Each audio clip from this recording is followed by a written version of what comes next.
Welcome back to Ask Allison. Here is today's question. I'm currently an elementary school counselor looking to transition slowly to a private pay practice. I've done the checklist and I think I'm ready to launch, but really struggle asking for what I'm worth.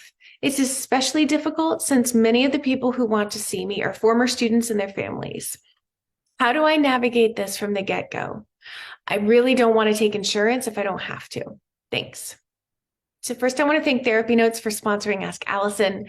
They're the #1 rated electronic health record available today. With live telephone support 7 days a week, it's clear why TherapyNotes is rated 4.9 out of 5 stars on Trustpilot and has a 5-star rating on Google.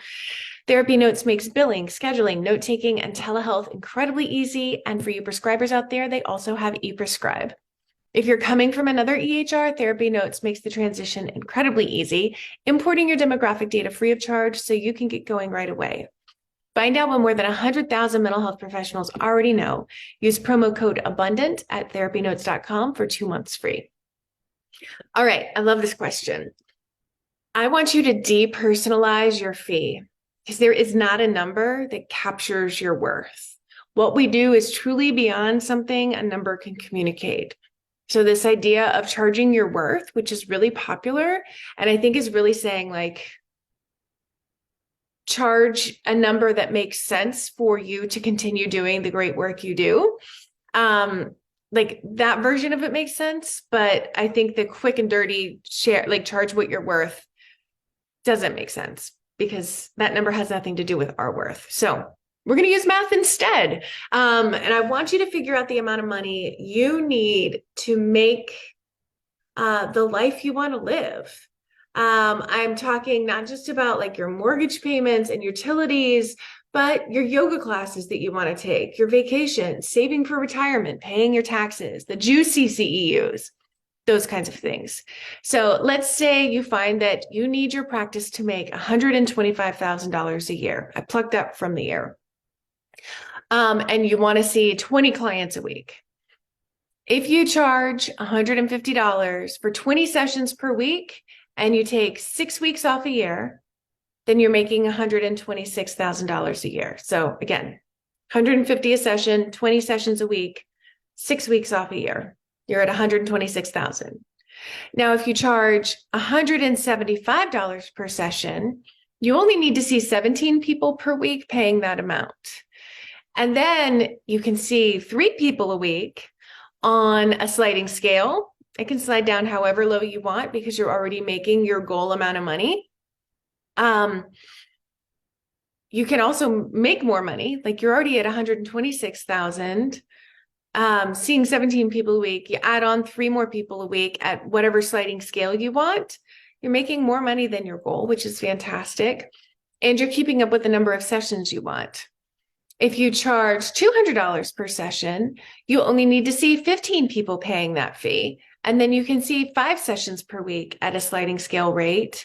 And you're not only reaching your financial goals, you're honoring the boundary of how many sessions you want to have per week. I think of my premium fee as supplementing my sliding scale fees rather than thinking of my premium fees as the fee. That prevents resentment as more people call who are willing to pay that premium fee. I don't ever get like, oh, I have this sliding scale person in a slot that could have gone to a full paying person. I don't have that. I just see it as supplementing.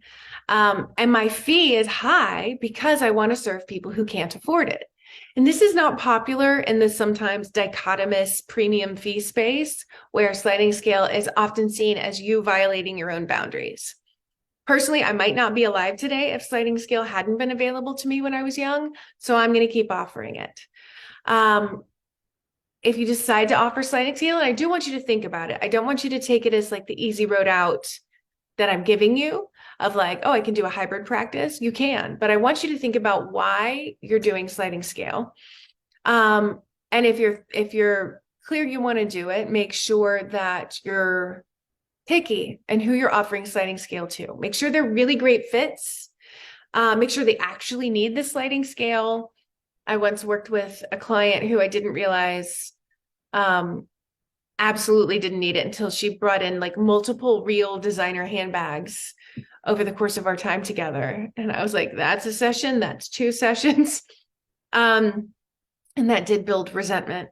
So that's one option on how to handle this. But I really want to encourage you to think about making the money you need to continue in this career comfortably and without resentment before you start strategizing on how to take care of other people's financial needs. And if you need to get more clients in the door or calling who can afford your premium fees, then join us in the Abundance Party. That link's in our bio. Today's free worksheet is called Figures Not Feelings. It effectively uses math to bust through some of the emotional concerns we have as we are starting our practice. I hope that helps, and have a great day.